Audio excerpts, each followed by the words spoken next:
आप यकीन नहीं करेंगे कि समुद्र में 60 फीट नीचे क्रूड ऑयल से भरी हुई एक पाइप थी, जिसमें ये लोग उस पाइप में 2 दिन तक फंसे रहे थे और उसके बाद इन 5 में से 4 लोगों की 2 दिन फंसे रहने के बाद मौत हो गई। उन 2 दिनों में इन लोगों के साथ जो घटनाएं हुई उससे आपकी रूह कांप जाएगी। ये बात है 25 फरवरी 2022 की। पारिया नाम की कंपनी में ये 5 लोग मेंटेनेंस का काम कर रहे थे।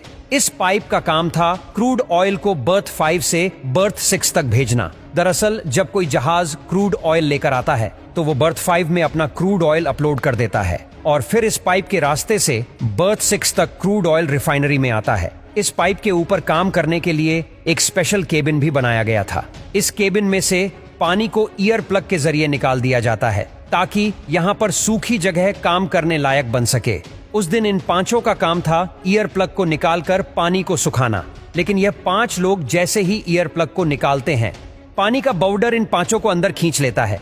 ये पानी का प्रेशर इतना तेज था कि 90 सेकंड में 5 लोग पाइप में जाकर फंस जाते हैं। ये उस घटना की गोप्रो फुटेज। ये 5 लोग छोटे से एयर पॉकेट में फंस जाते हैं जहां पर ये सांस ले सकते थे। पानी का बहाव इतना तेज था कि उनमें से कुछ लोगों की तो हड्डियां टूट गई थी। अब इन लोगों के बचने का सिर्फ एक ही रास्ता था और वो था बर्थ 6 से निकलना।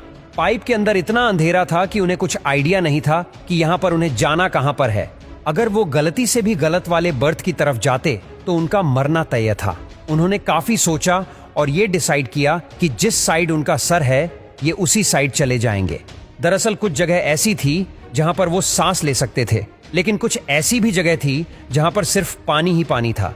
अगर वो सांस रोककर आगे जाने की कोशिश करते और गलती से भी उन्हें आगे सांस लेने की जगह ना मिलती तो तुरंत उनकी मौत हो जाती। इस जगह पर क्रिस्टोफर और काजीर डिसाइड करते हैं कि आगे वो दोनों अकेले जाएंगे।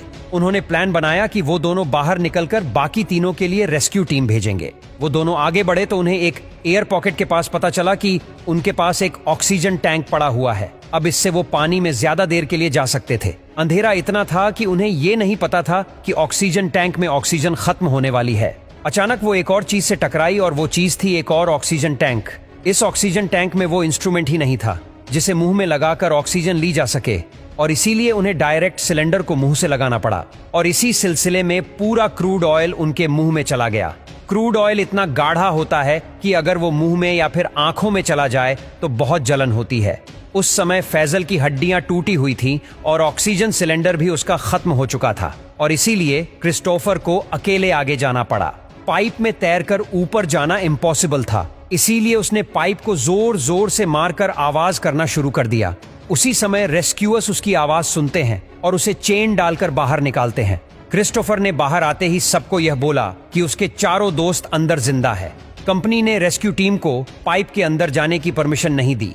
आने वाले 48 घंटों तक पारिया कंपनी ने कोई मदद नहीं पहुंचाई। 4 लोग बेचैनी में अंदर ही मारे गए। पारिया कंपनी पर इसके बाद पुलिस इंक्वायरी भी हुई, लेकिन उन्हें कोई सजा नहीं हुई और इस कंपनी ने मरे हुए लोगों के परिवार वालों को भी 1 रुपए तक नहीं दिया।